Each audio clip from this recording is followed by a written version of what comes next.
నా వందనాలు తెలియజేస్తున్నాను. ఈ సమయంలో వాక్యము నిమిత్తము దేవుడు తెలియజేసినటువంటి మాట దానియేలు గ్రంథము 4వ అధ్యాయము 1వ వచనము. దానియేలు గ్రంథము 4వ అధ్యాయము 1వ వచనము. రాజగు నెబుకద్నెజరు లోకమంతటా నివసించు సకల జనులకును దేశస్థులకును ఆయా భాషలు మాట్లాడు వారికి ఇలాగు సెలవిచ్చుచున్నాడు, మీకు క్షేమాభివృద్ధి కలుగును గాక. ఆమేన్. దేవుడు తన పరిశుద్ధ వాక్యము దీవించును గాక. ఈరోజు మనము ధ్యానిస్తున్నటువంటి వాక్యము మీకు క్షేమాభివృద్ధి కలుగును గాక.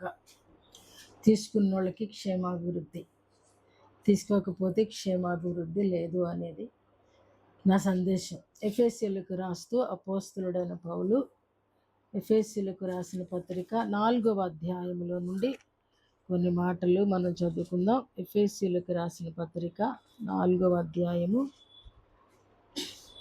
16వ వచనం.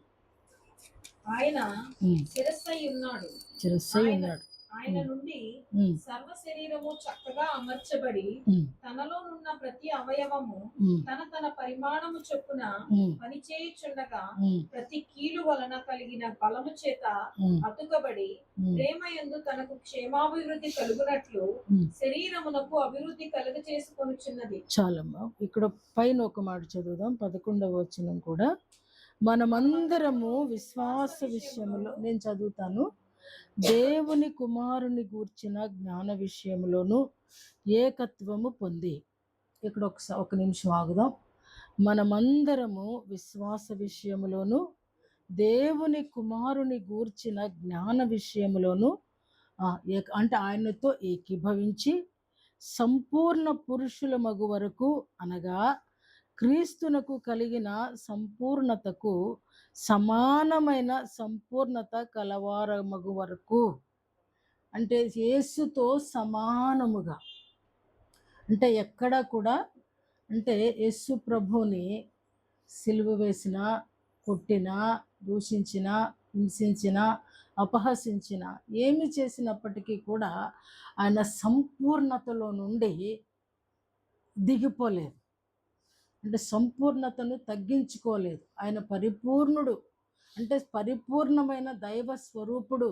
దైవము అని అనడానికి ఆయనలో ఏది కూడా తగ్గించుకోలేదు. కాబట్టి మనల్ని కూడా పౌలు భక్తుడు ఏమంటున్నాడంటే, విశ్వాస విషయంలోనూ దేవుని కుమారుని జ్ఞాన విషయంలోనూ మనము ఏకత్వము పొంది, అంటే ఆయనతో మనం ఏకీభవించి, అంటే మనం ఒక నిర్ణయానికి వచ్చి, ఆ తర్వాత ఏమంటున్నాడంటే, యేసు ప్రభువు ఏ రీతిగా సంపూర్ణుడిగా ఉన్నాడో ఆయన సంపూర్ణతకు సంపూర్ణత కలవారమగు వరకు ఆయన ఇలాగూ నియమించను. పరిశుద్ధులు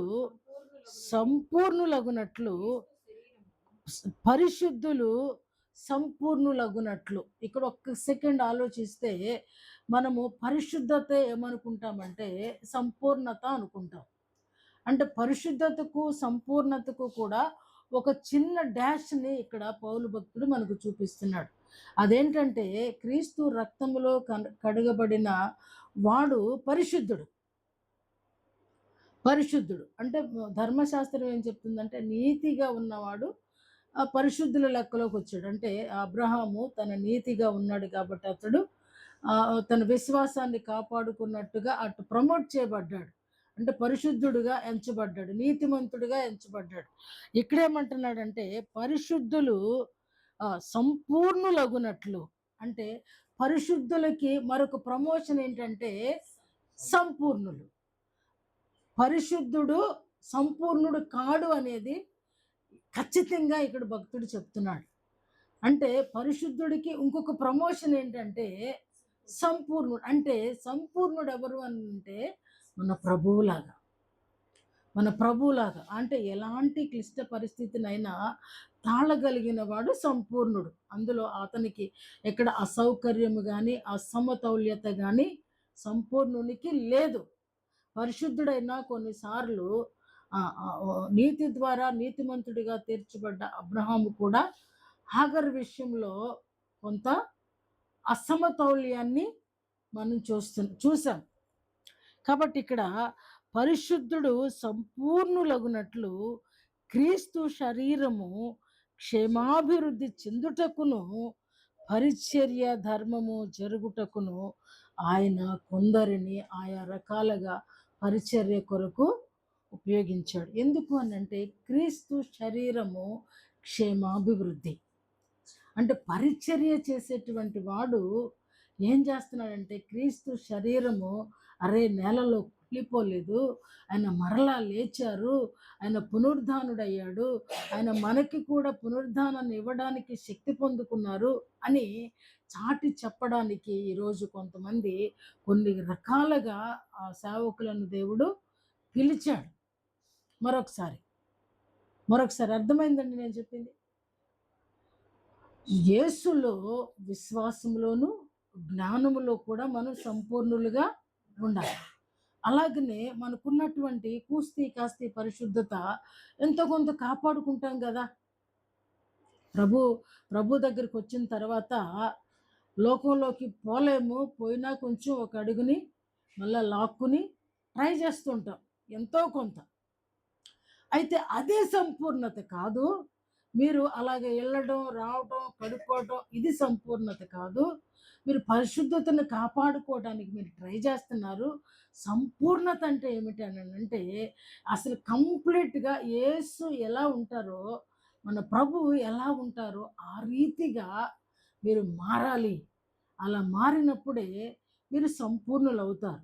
ఈ సంపూర్ణుడిగా ఎందుకు అవ్వాలి అని అంటే అన్ని అనుభవ జ్ఞానాలు ఈ సంపూర్ణునికి ఉంటాయి కదా. అన్ని అనుభవ జ్ఞానాలు ఉంటాయి. ఈ అనుభవము చేత మీరు పొందిన సంపూర్ణత చేత, మీరు పొందిన పరిశుద్ధత చేత మీరేం చేయాలంటే ఇప్పుడు లోకానికి ప్రభువుని మీరు చూపించాలి. ఇందుకొరకే సేవా ధర్మం ఉంది.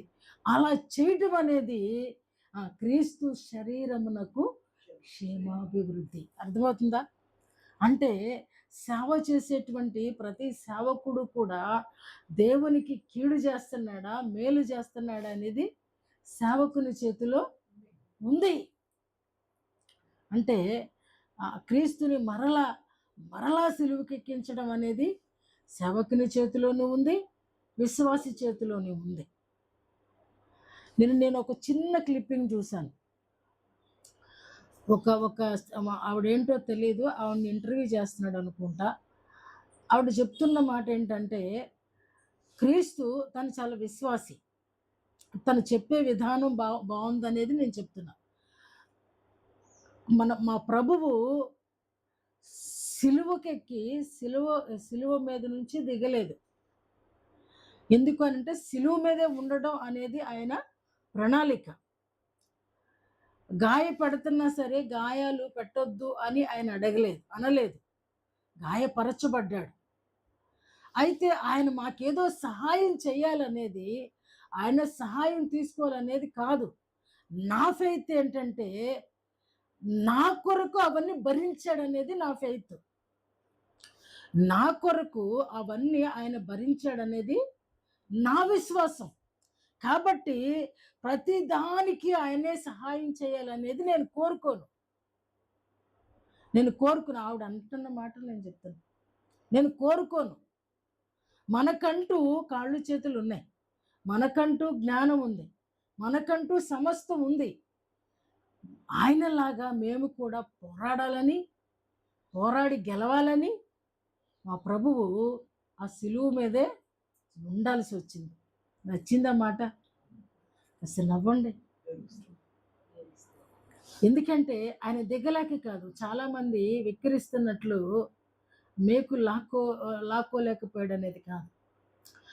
ఆయన మాకు మాదిరి. నాకు భలే నచ్చినాయి ఆ మాటలు. మాకు మాదిరి. ఆయన సహాయం ఆ రోజునే విస్తారమైన సహాయం దేవుడు మనకి చేశాడు. ఈరోజు శత్రువు తోక చుట్టుకోకుండా ఆ తోకతో కట్టి లాగేయకుండా ఈరోజు మనము స్వతంత్రులుగా ఉన్నాము అని అంటే ఆనాడు ఆయన భరించాడు కాబట్టి ఆ భరించేటువంటి స్థితి లేకుండా ఈరోజు మనం తప్పించబడ్డాం. ఏమండి? భరించేటువంటి పరిస్థితి లేకుండా, లేకపోతే ప్రతి ఒక్కరూ కూడా ప్రభువును అంగీకరించిన ప్రతి ఒక్కరిని కూడా సిలువ వేసేవాడేమో శత్రువు. కానీ ఈరోజు సర్వమానవాళి కొరకు సమస్తాన్ని భరించాడు, సంపూర్ణుడయ్యాడు. మన ప్రభువు సంపూర్ణుడు.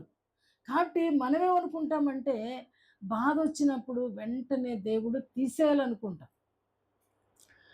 దేవుని సహాయం అందకపోతే ఓవేళ నా ప్రార్థన దేవుని సన్నిధానానికి చేరలేదేమో అనుకుంటాం. ఇంకా ఏదో ఉందేమో నా దగ్గర అనుకుంటాం. కానీ మన ప్రభువు పోరాడి గెలిచాడు. గెలిచి ఏమన్నాడంటే, ఓ మరణమా నీ ముల్లెక్కడ, ఓ మరణమా నీ విజయం ఎక్కడ. ఈరోజు దేవుడు మనకు కూడా ఇస్తున్నది ఏంటంటే, ఆయన శరీరానికి, ఆయన త్యాగానికి చిహ్నముగా మనల్ని పెట్టుకున్నది. ఎందుకంటే ఒక గుర్తుగా ఆయన శరీరము క్షేమాభివృద్ధి చెందాలి. సంఘం అంటే ఎవరండి? శరీరం అంటే ఎవరండి? శరీరం అంటే ఎవరండి? ఇప్పుడు సంఘ క్షేమాభివృద్ధి కొరకు ఎవరు వచ్చారండి? ఇప్పుడు సేవకులు వచ్చారు, విశ్వాసులు వచ్చారు. నీ సాక్ష్యం బలంగా ఉండాలి, నీ జీవితం బలంగా ఉండాలి, నీ విశ్వాసం బలంగా ఉండాలి, నీ నమ్మకత్వం బలంగా ఉండాలి, నీ పోరాటం బలంగా ఉండాలి. విజయ పరంపర, విజయపు జెండా ఎగరవేసే వరకు కూడా నీవు పోరాడితే సంఘానికి, ఇది పౌలు అంటున్న మాట, మనిషి పోరాడితే దేనికి క్షేమాభివృద్ధి? దేవుని శరీరమునకు క్షేమాభివృద్ధి. ఇప్పుడు చదువుదాం 16వ వచనం.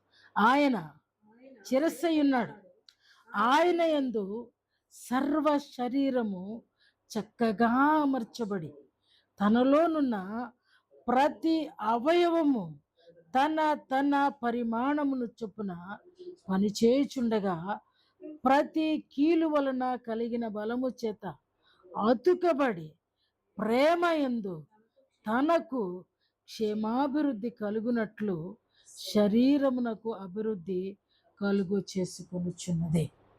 శరీరం నిజంగా కీలు వసిలితే ఎలా ఉంటుందండి? దేవుడు ఒకటి వేసాడు. ఎవరిని? మళ్ళీ జాయింట్ అతుక్కుందండి. యాకోబు కుంటుతా నడిచాడండి. ఈరోజు దేవుని మహాకృపలో ప్రతి కీలు కూడా మనకి అతుకబడి బలము చేత మనం అనుకుంటాం, అసలు నా బైకుల్లో ఓపికే లేదని మనం అనుకుంటాం. మన శరీరంలో కొంచెం కూడా ముండి పనులు చేయాల్సి వచ్చింది అనుకోండి, ఈ బలహీనత ఏది కూడా బలంగా నిలబడలేదు. మనిషి అనుకుంటే, మనిషి అనుకోనిది ఏంటంటే నేను బలం కలిగినోడిని కాదని. ప్రతి వారు అనుకునేది ఏంటంటే నేనేం తింటానండి, ఏమి తాగుతానండి, ఏమి చేయగలనండి, నా ఎంత బలహీనలు ఎవరుండారండి. కానీ ఇక్కడ దేవుడు చెప్తున్నాడు, ప్రతి కీలు కూడానంట బలము చేత అతుకబడి. ఎవరేసారండి ఆ గమ్ము? అతికిచ్చింది ఎవరండి? చేసింది ఎవరండి మనల్ని? బలవంతుడు. శిరస్సు ఆయన ఉన్నప్పుడు సర్వ శరీరము కూడా ముక్కు పని ముక్కు, చెవి పని చెవి, కన్ను పని కన్ను, గుండె పని గుండె. మనం రెస్ట్ తీసుకుంటున్నా వాటి పనులు మాత్రం అవి ముక్కు మానేసిద్దా, చెవు మానేసిద్దా, గుండె మానేసిద్దా, కిడ్నీ మానేసిద్దా? బలవంతుడండి మనల్ని చేసింది. ఆరోగ్య ప్రదాత, మనల్ని సృజించిన సృష్టికర్త. ఈ శరీరానికి కూడా ప్రేమ యందు తనకు ప్రేమ ఎవరండి? ఇప్పుడు ప్రేమ ఎవరండి? కాస్త మాట్లాడండి. ప్రేమ ఎవరు? మనమే కదా. ఇక్కడ దేన్ని వేసాడండి ఇప్పుడు ఈ శరీరానికి? దేవుణ్ణి కలిపాడు. ప్రేమ, ఇక్కడ ప్రేమ యందు తనకు క్షేమాభివృద్ధి కలుగునట్లు. చూసారా, దేవునితో కలిపి నువ్వు ఉంటే, దేవునితో కలిపి మన శరీరం దేవునికి అప్పగించుకుంటే, మన శరీరానికి కూడా మనం ఏం చేస్తామంట? వృద్ధి కలుగు చేసుకుంటాం. దేవుని ప్రేమ మనకి క్షేమాభివృద్ధి అయితే, మనము ఆ ప్రేమలో నిలిచి ఉంటే మన శరీరాన్ని కూడా మనము వృద్ధి చేసుకోగలం. అంటే బలహీనపు ఎముకకు, బలహీనమైన కీలుకు, బలహీనమైన ముక్కుకు, బలహీనమైన గుండెకు ఏమొస్తుందండి ఇప్పుడు? దేవుని శక్తి వస్తుంది. సర్వ శరీరమునకు దేవుని కృప ఆవరించినప్పుడు క్షేమాభివృద్ధి వస్తుంది. అంటే అది రావాలి అని అంటే మనం దేవునిలో కలిసి ఉండాలి. దేవునిలో కలిసి లేనప్పుడు మనము ఒంటరిగా ఉండి ఏం చేస్తామండి? ఒంటరిగా నాకు వేరుగా ఉండి మీరేమీ ఏం చేయగలరు? దేవునికి వేరుగా ఉండి ఆరోగ్యం వస్తుందా? రాదండి. ఆయన శిరస్సు అసలు స్టార్ట్ అయ్యేది అక్కడి నుండే, సమస్త సైన్ అక్కడి నుండే. చూడు అంటే అది ఆర్డర్ చేస్తేనే చూడాలి. కాబట్టి ఆయన శిరస్సు, ఆయన మనకు శిరస్సు. ఈ శరీరం అంతా కూడా ఆయన ఇచ్చినటువంటి ఈ నిర్మాణంలో ఆయన బలంగా చేశారంట. బలము చేత కీళ్ళు ఉన్నాయంట. నడిచేటప్పుడు ఆ కనెక్షన్ పోయిందనుకోండి, ఒక్కొక్కటి చూసినప్పుడు భలే అద్భుతంగా అనిపిస్తుంది. చక్కగా ఇలా పెట్టుంటుంది కదా, ఒకదాంతో ఒకటి ఇలాగా. ఇవి కానీ అలా లూజ్ అయినాయి అనుకోండి, ఆ మనిషి సంగతి ఏంటి? అప్పుడు బలహీనుడు. ఇవి కలిసినంత వరకు కూడా బలవంతుడే అనుకోమాక. ఎప్పుడు కూడా దేవుడిచ్చినటువంటి బలాన్ని దాచుకోకూడదు. మాకు నొప్పులు వస్తాయండి, ఆ బలహీనతే నీ బలం అనుకోవాలి. బలహీనతే నీకెంత బలహీనత ఉంటే అంత దేవుని ప్రేమ కొరకు ప్రాకులాడాల్సింది. దేవుని ప్రేమ మనలో నిలిచి ఉంటే బలహీనత అంతా కూడా ఏముగా మారుతుందంటే బలముగా మారుతుంది. ఆయన శిరస్సుగా ఉంటే ఖచ్చితంగా సర్వ శరీరానికి కూడా క్షేమాభివృద్ధి. నమ్ముతారా? నమ్మిన వాళ్ళు దేవునికి స్తోత్రం చెప్పండి. అసలు గట్టిగా చెప్పండి, గట్టిగా చెప్పొచ్చు. కాబట్టి సర్వ శరీరమునకు క్షేమాభివృద్ధి ఎప్పుడు వస్తుందనంటే ఈ శిరస్సును గౌరవించినప్పుడు, ఈ శిరస్సు నువ్వేనయ్యా అనుకున్నప్పుడు. అంటే ఈ శిరస్సు చేసే పనంతా కూడా దేవునికి అనుకూలమైనప్పుడు. అంతేనా? దేవునికి నీ ఆలోచన శిరస్సు ఏం చేస్తుందండి? మన బుర్రకాయ ఏం చేస్తుంది చెప్పండి? కొబ్బరికాయలాగా ఉండటం కోసమేనా? అసలు ఆలోచనే నీ తెగులు ఎక్కడ స్టార్ట్ అవుతుంది. కాబట్టి ఆ బుర్రను ఏం చేయాలంటే దేవునికి ఇచ్చేయాలి. ప్రభా, ఇది నా చిత్తానుసారం కాదు, నా ఆలోచన అంతా కూడా నీకు అనుకూలమైన ఆలోచనగా, అంటే దేవునికి అనుకూలమైన ఆలోచనగా మన తల ఉన్నప్పుడు, అంటే మా తల ఎవరిదై ఉన్నట్లు అంటే అది ఖచ్చితంగా దేవాతి దేవునిది అనేది మనకి అర్థమవుతుంది. అలాగే ఎఫెసీయులకు రాస్తూ 2వ అధ్యాయము చివరి మాట ఒక్క మాట చదువుదాము. ప్రతి కట్టడమును, కొంచెం పైన చదువుదామా, 20 అమ్మ. క్రీస్తు యేసే అపోస్తలులను ప్రవక్తలను వేసిన పునాది మీద మీరు కట్టబడి ఉన్నారు. ప్రతి కట్టడమును ఆయనలో చక్కగా అమర్చబడి ప్రభువునందు పరిశుద్ధమైన దేవాలయం ఒకటకు వృద్ధి పొందుచున్నది. చాలమ్మా. ప్రతి కట్టడము అంటే ఇల్లు గురించి ఇక్కడ చెప్పట్లేదు. ఇక్కడ అంటున్నాడు దేవాలయం గురించి చెప్తున్నాడు. ఈ దేవాలయం ఎవరు అని అంటే మనమే. ఈ దేవాలయము వృద్ధిగా ఉండాలంటే ప్రతి కట్టడము, కట్టడం అంటే ఇప్పుడు ఇల్లా మరేంటి, ప్రతి కట్టడము, ప్రతి ఆలోచన, ప్రతి సంకల్పము, ప్రతి తీర్మానము, ప్రతి నిబంధన చక్కగా రాయి మీద రాయి ఎలాగ వేసి కడతారో కట్టడా, మనవి కూడా ఎలా ఉండాలంటే ఆ రెండు ఒకలాంటివి అయితేనే సెట్ అవుతాయి కదా. రెండు ఇటుకరాళ్ళు సమానంగా ఉంటేనే అది ఒక అందంగా తయారవుతుంది. లేకపోతే ఒకటి చిన్నది ఒకటి పెట్టామనుకోండి సెట్ కావాలి. ఇవ్వండి, పన్నుని ఏం చేస్తాడంటే, పన్ను పెట్టాలంటే కింద పన్నుని చెక్కుతాడు, చెక్కి పై పన్నుని దానిలోనికి అమరుస్తాడు. మనం కూడా ఎలా ఉండాలంటే క్యాప్ లాగా ఉండాలి. దంతం దేవుడు అనుకో, నువ్వు క్యాప్ లాగా దానిలో అతుక్కుపోయి ఇమిడిపోయి ఉంటేనే బాగుంటుంది. ఒకవేళ ఆ విధంగా సెట్ కాలేదనుకో ఏమైపోద్దండి, మరలా బయటికి వచ్చేస్తుంది. కాబట్టి దేవుడు తన ప్రణాళికను మానవునిలో ఒక దేవాలయముగా నిర్మించడానికి కదా, ఒక దేవాలయముగా నిర్మించడం ఆయన ప్రణాళిక. శరీరానికి ఆయన శిరస్సుగా ఉండాలి అనుకునేది ఎందుకొరకు అని అంటే, ఆయన శిరస్సుగా ఉంటేనే మనం దేవాలయముగా ఉంటాం. దేవాలయంలోకి వెళ్ళి సిగరెట్లు తాగుతారా? దేవాలయంలోకి వెళ్ళి మందు కొడతారా? దేవాలయంలోకి వెళ్ళి మైలు పరుస్తారా? దేవాలయంలోకి వెళ్ళి బూతులాడతారా? ఏమండి, మనిషిని ఏమంటున్నాడంటే ఇక్కడ దేవాలయముగా ఉండాలి, దేవాలయముగా ఉండాలి.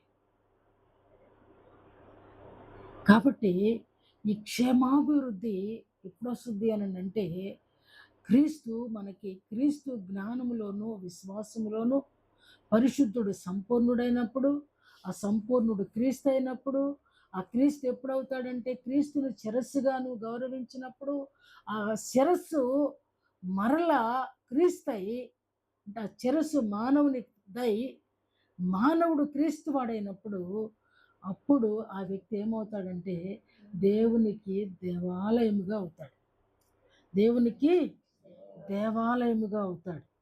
4వ అధ్యాయం 29వ వచనం కూడా ఒకసారి చూద్దాం. ఎఫెసీయులకు రాసిన వినువానికి మేలు కలుగునట్లు అవసరమును బట్టి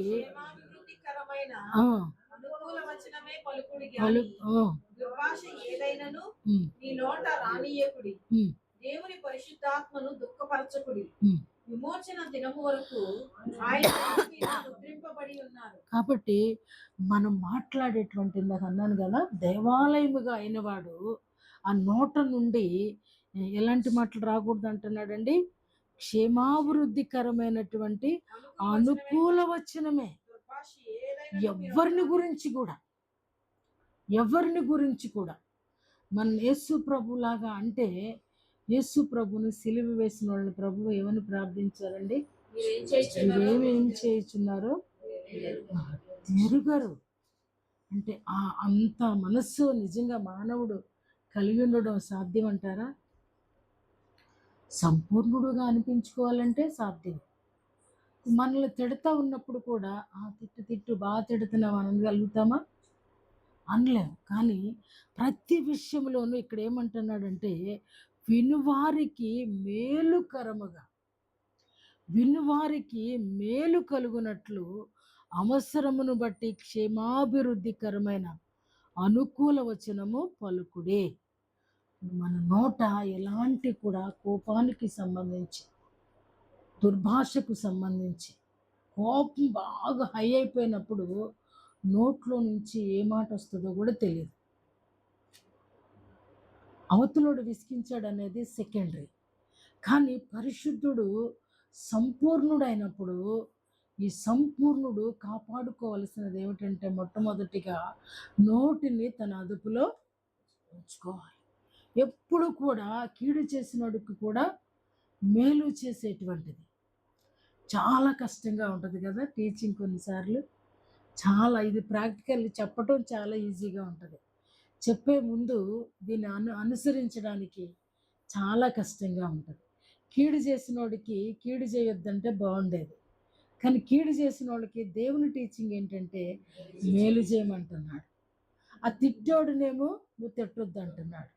ఎదుటోడికేమో నువ్వెప్పుడు కూడా అనుకూలంగానే మేలుకరంగా మాట్లాడమంటున్నాడు. వాడో మనకి కీడు తలుస్తున్నాడు కదా, మన గురించి కీడు మాట్లాడుతున్నాడు కదా. కష్టమా లాభమా? చాలామంది అనుకుంటారు క్రొత్త నిబంధన ఏమీ లేదు, ప్రేమే ప్రేమే ఏమీ లేదు దానిలో, అసలు ఏమి చేసినా ప్రేమించేస్తాడు అంటున్నాడు. ఇక్కడ ఈ 4 మాటలను మనం ధ్యానించినప్పుడు ఎంత కష్టమైన టీచింగో ఇది. పరిశుద్ధతను కాపాడుకోవటం పర్వాలేదు, సినిమాలు చూడుకోకుండా, కూతులాడుకోకుండా, ఇతరులకి హాని చేయకోకుండా మంచి చేస్తూ ఉండడం. కానీ పరిశుద్ధుడు ఇలా ఉంటే కుదరదు, వాడు సంపూర్ణ అవ్వాలంటారు, ఆ సంపూర్ణుడు అవ్వాలంటున్నాడు. ఆ సంపూర్ణుడు ఎలాగా అంటే మన ప్రభువారే అంటున్నాడు. ఆ ప్రభువారు ఎలాగా అంటే నువ్వు ప్రభువును చిరస్సుగా పెట్టుకుంటే నీ తలంపులు ఆయన కాపాడుతాడు. ఎందుకొరకు కాపాడాలి అంటే నువ్వు దేవాలయంగా ఉండాలని. నువ్వు దేవాలయం ఎందుకు దేవాలయంగా ఉండడానికి నువ్వు నడవవలసిన మార్గం ఏమిటి అని అంటే నువ్వెప్పుడు ఇతరులకి మేలుకరంగానే నువ్వు ఉండాలి. చాలా కష్టం. తర్వాత 5వ అధ్యాయంలో చూస్తే 4వ వచనం చూస్తే చూడండి, కృతజ్ఞతావచనమే మీరు ఉచ్చరింపవలెను. చాలు ఇక్కడంది మనకు తెలుసు కృతజ్ఞతావచనమే. ఇందాకేమో మేలుకరమైనటువంటి మాటే మాట్లాడాలన్నాడు, ఇప్పుడు అంటున్నాడు కృతజ్ఞతావచనమే మీరు మాట్లాడాలి. ప్రతి విషయంలో మీకు కష్టం వచ్చినా ఏదో వచ్చినా అంటే దేవుడు మనల్ని ఆవరించినప్పుడు ఖచ్చితంగా మనము కృతజ్ఞతావచనమే మనం పలుకుతాం. ఫిలిప్పీలకు రాసిన పత్రిక ప్రక్కనే 3వ అధ్యాయము మొదటి మాట చూస్తే సహోదరులారా, ప్రభువునందు ఆనందించుడి. అదే సంగతులను మీకు రాయట నాకు కష్టమైనది కాదు, మీకు అది క్షేమకరము. ఏంటంట? ప్రభునందు ఆనందించటం. ఏమండి, ప్రభునందు ఆనందించాలంటే గ్యాస్ వచ్చేసింది, చేతులు పైకి లేవట్లేదు, డొక్కలో నొప్పి వచ్చేస్తుంది, తలకు పట్టేసింది, ఆనందిస్తావా? ఆనందిస్తావా? వామిటింగ్స్ అయిపోతున్నాయి, ఆనందిస్తామా? కానీ ఇక్కడ చెప్తున్నాడు, పౌలే చెప్తున్నాడు ఈ మాట, మెట్టుకు సహోదరులారా ప్రభువునందు ఆనందించుడి. అదే సంగతులు మీకు రాయట నాకు కష్టమైనది. ఈ మాట బాగుంది నాకు. మీకు ప్రభునందు ఆనందించుడు అనే మాట రాయడు నాకు కష్టంగా లేదు, ఎందుకంటే ఆల్రెడీ ఆయన ఆ కష్టాలన్నీ కూడా ప్రాక్టికల్ లైఫ్. ఇందాక అన్నాడు కదా, మీరు ప్రభువుని కలిగి ఉండి మీరు బోధించేటప్పుడు ఎలాంటి మాటలు అంటే క్షేమకరములైనటువంటి మాటలు, మేలుకరమైనటువంటి మాటలు మాట్లాడాలి. ఈ బోధ ఎలా ఉండాలంటే ఎదుటి మనిషికి సర్వ శరీరానికి కూడా క్షేమకరముగా ఉండాలి. ఇప్పుడు నేను ప్రభువులో ఆనందించవచ్చు అనే మాట మీకు రాయటం నాకు ఈజీగా ఉంది. ఎందుకేనంటే నేను ప్రభుతో పాటు ఇంచుమించు సమానంగా కూడా నేను అంతకంటే ఎక్కువే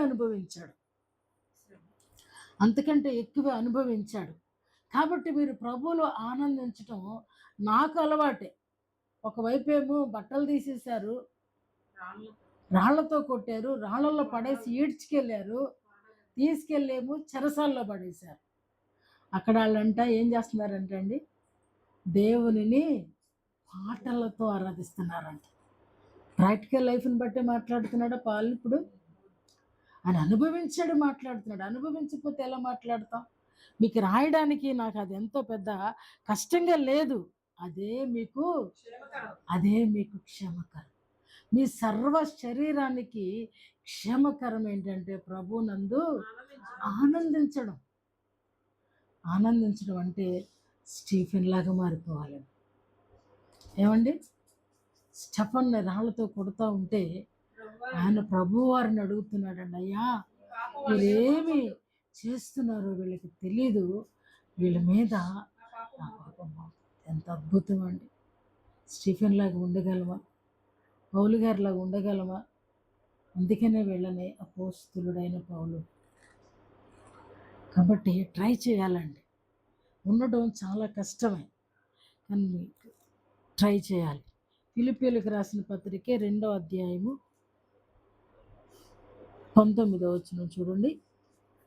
నేనును మీ క్షేమము తెలుసుకొని ఉమ్, తిమోతిని శీఘ్రముగా మీ యొద్దకు పంపుటకు ఉమ్, ప్రభువైన యేసునందు నిరీక్షించుచున్నాను. ఉమ్, నీ క్షేమ విషయమై ఉమ్. నిజముగా చింతించువాడు అతని వంటి వాడెవడును నా యొద్ద లేడు. చాలమ్మా, నిజంగా సేవకుడైన వాడు ఇక్కడ తిమోతిని గురించి రాస్తూ అంటున్నాడు, మీ క్షేమాన్ని గురించి ఆలోచించేటువంటి తిమోతి వంటి సేవకుడు ఎవ్వరూ లేరు. ఎంత అద్భుతమైన సాక్ష్యం చెప్తున్నాడు. సేవకుడైన వాడు ఎప్పుడూ కూడా ఆ సంఘము యొక్క క్షేమాభివృద్ధి, సంఘము యొక్క క్షేమాభివృద్ధిని ఆలోచించాలి, చింతించాలి. అయ్యో వాళ్ళ కార్యాలు జరగట్లేదే, అయ్యో అనే బాధ, వేదన. ఆ వేదన లేకుండా ఉన్నావు అని అంటే ఆ లెక్కలో, తిమోతి లెక్కలో దైవజనుడు ఎవడో కూడా లేనట్లే. ఎందుకంటే పౌలు అంటున్నాడు, మీ నిమిత్తము, మీ క్షేమము నిమిత్తము, మీ క్షేమ విషయమై చింతించేవాడు, నిజంగా చింతించేవాడు సేవకుడు. కాబట్టి మీరంతా కూడా సుఖముగా, సౌఖ్యముగా ఆ ఉన్న నిమిత్తము రాజుల కొరకు, అధికారుల కొరకు ప్రార్థన చేయమని సంఘానికి చెప్పాడు. కానీ సంఘ క్షేమము కొరకు ప్రార్థన చేసేది సేవకుడు. వాళ్ళ మీద చింత లేకపోతే, బాధ్యత లేకపోతే, భారం లేకపోతే సేవకుడని చెప్పుకోవడానికి, సేవకురాలని చెప్పుకోవడానికి ఏమాత్రము కూడా అర్హత లేదు, అర్హుడు కాదు. కాబట్టి కొరింథీయులకు రాస్తూ కూడా ఒక అద్భుతమైన మాట అంటున్నాడు. 1 కొరింథీ 3వ అధ్యాయము 6వ వచనం చూడండి. 1 కొరింథీయులకు రాసిన పత్రిక 3వ. నేను నాటితిని, ఆ, అపోల్లో నీళ్లు పోసెను, ఉమ్, వృద్ధి కలగచేసిన వాడు దేవుడే. దేవుడే. కాబట్టి ఉమ్, వృద్ధి కలగచేయు దేవునిలోనే గాని ఉమ్, నాటు వానిలోనైనను నీళ్లు పోయి వానిలోనైనను ఏమీ లేదు. ఆ, నాటువాడు చాలు చాలమ్మా. వృద్ధి కలిగొచ్చేవాడు దేవుడే. దేవుడే. అంటే మరి నారు నీరు అనేది మరి పొయ్యాలా, అవసరం లేదా? నారు పోసినా, నీరు పోసినా అది సేవకుల పని, సంఘము పని, విశ్వాసుల పని. నారు నీరు లేకుండా వృద్ధి రమ్మంటే రాదు. విత్తనము వేయకుండా మొక్క రాదు, విత్తనం వేయకుండా మొక్క రాదు. కానీ ఒక సంఘము క్షేమాభివృద్ధి పొందాలంటే, ఓ వ్యక్తి క్షేమాభివృద్ధి పొందాలంటే సేవకులు ఏం చేయాలంటే నారు పోయాలి. నారు పోసినంత మాత్రాన సరిపోదు, దానికి నీరు పోయాలి. విత్తన వాక్యం అయితే నీరు అనేది పరిశుద్ధాత్ముడు. ఆయనకి ఎప్పుడు కూడా మనం మొర్ర పెట్టాలి.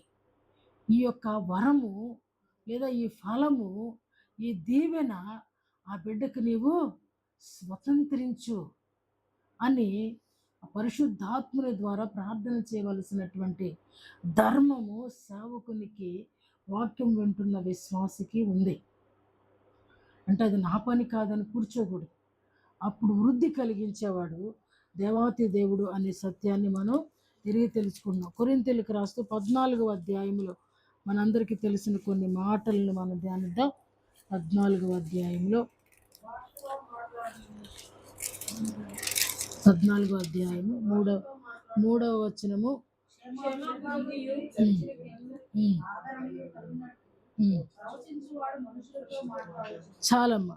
క్షేమాభివృద్ధియు, హెచ్చరికయు, ఆదరణయు. మానవులు మనం మాట్లాడినప్పుడు ఒక వ్యక్తికి ఏం కలగాలంటే క్షేమం కలగాలి, వాళ్ళు మారు మనసు పొందాలి, ఆదరించబడాలి.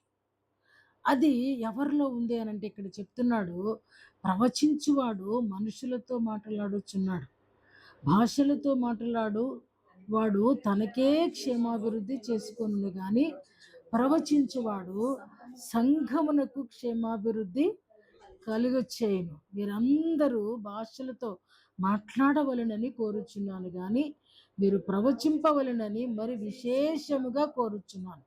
సంఘము క్షేమాభివృద్ధి పొందు నిమిత్తము భాషలతో మాట్లాడువాడు అర్థము చెప్పితేనే కానీ వానికంటే ప్రవచించువాడే శ్రేష్ఠుడు. కాబట్టి మీరందరూ కూడా అటు భాషలు మాట్లాడాలి, దేవుణ్ణి స్తుతిస్తూ అన్య భాషలు, నానావిధ భాషలు మాట్లాడాలి. ఎందుకు అనంటే సర్వ శరీరానికి, ఎందుకంటే దేవునితో అతను మాట్లాడుతున్నాడు. కాబట్టి మనిషికి క్షేమాభివృద్ధి, దేవుని భాషలో మాట్లాడుతున్నాడు. సీక్రెట్లు చెప్పుకునేటప్పుడు ఇద్దరు వ్యక్తులు మనకి భాష రాని చోట వాళ్ళ భాషలో మాట్లాడతారు, తప్పు కాదు. ప్రతి ఒక్కరూ కూడా టంగ్స్ మాట్లాడటం ఆశీర్వాదకరం. ఆ తర్వాత ప్రవచించేవాడు అంతకంటే ఇంకొక వంతు బెటర్. ఎందుకనంటే సంఘ క్షేమాభివృద్ధి కొరకు. కాబట్టి మీరందరూ కూడా దేవుని భాషతో మాట్లాడాలని, దేవుని ఫలములు పొందుకోవాలని ప్రతిరోజు ప్రార్థన చేసుకోవాలని నా హెచ్చరిక. 2 కొరింథీయులకు రాసిన పత్రిక 8వ అధ్యాయము 7వ వచనం.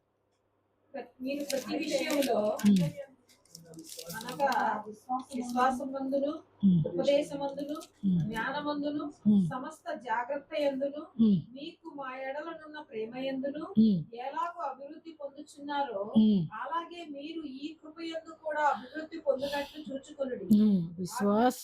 విశ్వాసమందు, ఉపదేశమందు, జ్ఞానమందు, కాబట్టి ప్రేమ యందు. కాబట్టి ఇవన్నీ కూడా మన జీవితాల్లో అండర్లైన్ చేసుకోండి మీ బైబిల్లో. మనం ప్రతి విషయంలో మనం వింటున్నటువంటి ప్రతి మాట, పొందుచున్న ఉపదేశము, జ్ఞానము జాగ్రత్త కలిగి ఉండాలి. ప్రేమ యందు కూడా ఎలాగ అభివృద్ధి పొందుచున్నామో దేవుడిచ్చేటువంటి కృప యందు కూడా అభివృద్ధి పొందాలి. అలాగే 12:19 కూడా చూస్తే 12వ అధ్యాయము 2వ కొరింథీ. మేమింతవరకు మా విషయమై మీకు సమాధానం చెప్పుకొనిచున్నామని మీకు తోచునేమో, దేవుని ఎదుటనే క్రీస్తునందు మాట్లాడుచున్నాము. ప్రియులారా, మీ క్షేమాభివృద్ధి కొరకు ఇవన్నీ చెప్పుచున్నాము. చాలు. పౌలు అంటున్న అద్భుతమైన మాట. ఎందుకు మిమ్మల్ని హెచ్చరిస్తున్నాము? ఎందుకు మీరు ప్రభులాగా ఉండాలంటున్నాము? ఎందుకు మీరు పరిశుద్ధతను కాపాడుకోవాలంటున్నాము? ఎందుకు మీరు సంపూర్ణులుగా ఉండాలనుకుంటున్నాము? క్రీస్తు ఛానల్గా ఉండాలని చెప్పేది ఎందుకు అని అంటే మీ క్షేమాభివృద్ధి కొరకు మాత్రమే. దైవజనుడైన ప్రతి ఒక్కరూ కూడా క్షేమాభివృద్ధిని ఆలోచించాలి. సంఘ క్షేమాభివృద్ధి, పర్సనల్గా క్షేమాభివృద్ధి. అది ఎలా మాట్లాడగలడంటే అతను ఆ క్షేమాభివృద్ధి పొందితేనే పౌలులాగా మాట్లాడగలడు. ఇంత అద్భుతమైన మాట అన్నాడు కదా, ఇలా రాయడానికి నేనేమీ ఫీల్ అవటం లేదు, ఎందుకంటే నేను అనుభవించిన దాన్ని మీకు నేను చెప్తున్నాను. అంటే తన కష్టం అనుభవించినప్పుడు పరిశుద్ధాత్మలో ఒక చనిపోయిన వ్యక్తిని బ్రతికించినప్పుడు పొందే ఆనందం ఎంత అద్భుతం, ఎంత అపారం. ఒక రోగి తన నడికట్టుని టచ్ చేస్తే బాగుపడినప్పుడు పొందే ఆనందం, అంటే దెబ్బలు తిన్నదానికన్నా, కొరడా దెబ్బలు తిన్నదానికన్నా, పిడిగుద్దులు కూడా గుద్దబడిన దానికన్నా, జైల్లో పెట్టబడిన దానికన్నా ఒక అద్భుత కార్యం తన ద్వారా జరుగుతుంటే తన నోటికి ఎంత క్షేమం, తన శరీరానికి ఎంత క్షేమం, దేవునికి ఎంత మహిమ. ఆలోచించారా?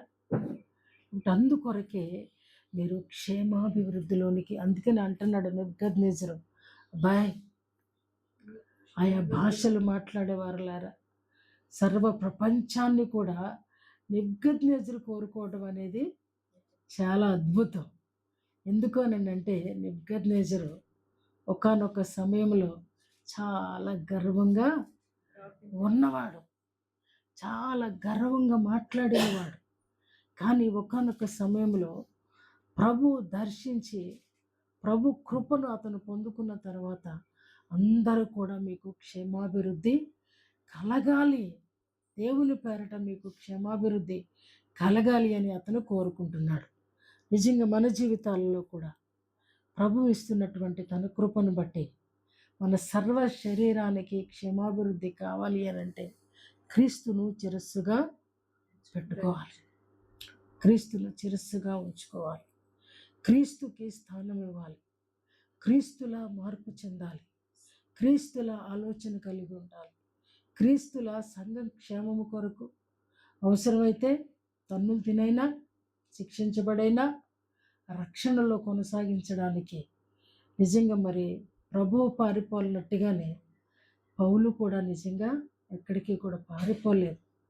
ఒకటే అనుకున్నాడు, నేను దూషకుడను, హింసకుడను, హానికరుడను, నాకు ఇది తగిందే, ఏదైనా నాకు తగిందే, ముళ్ళు తీసేయలేదా, కరెక్టే, నాకు తీసేయక్కర్లేదు, ఎందుకనంటే నేను ఆ శిక్షకు తగినవాడనే, ఈ దెబ్బలకు తగినవాడనే. కాబట్టి మనం కూడా ప్రభువులాగా మన ఆలోచనను మార్చుకున్నప్పుడు మన శరీరాన్ని ప్రభులాగా మార్చుకోలేం, కానీ మన ఆలోచనని మార్చుకోగలుగుతాం.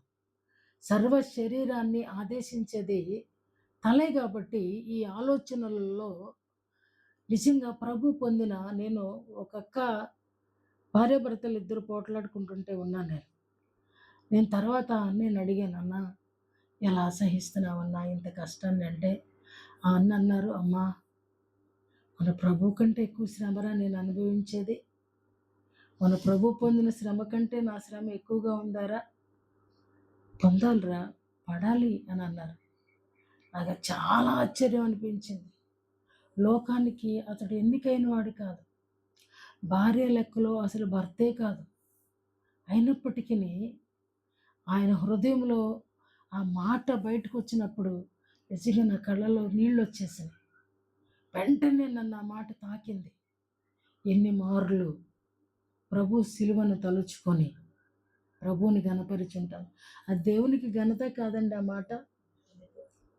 కాబట్టి ఇందాక అంటున్నాడు, మీరు ఏది మాట్లాడినా మేలుకరంగా మాట్లాడాలి, ఇతరులకి మేలుకరంగా మాట్లాడాలి.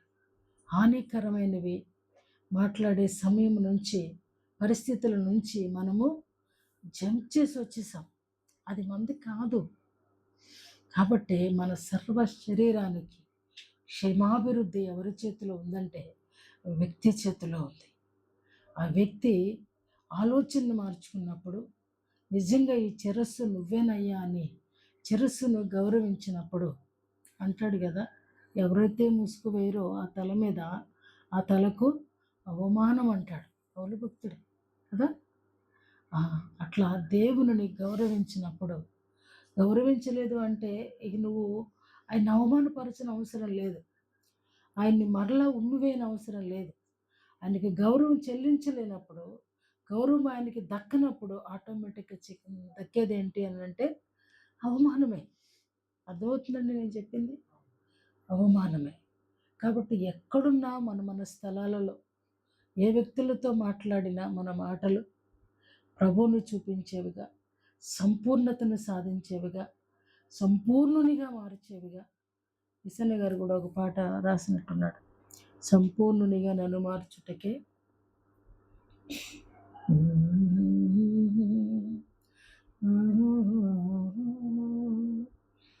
సిలువలో నీ కృప, ఏదో పాటను గుర్తున్నట్లు.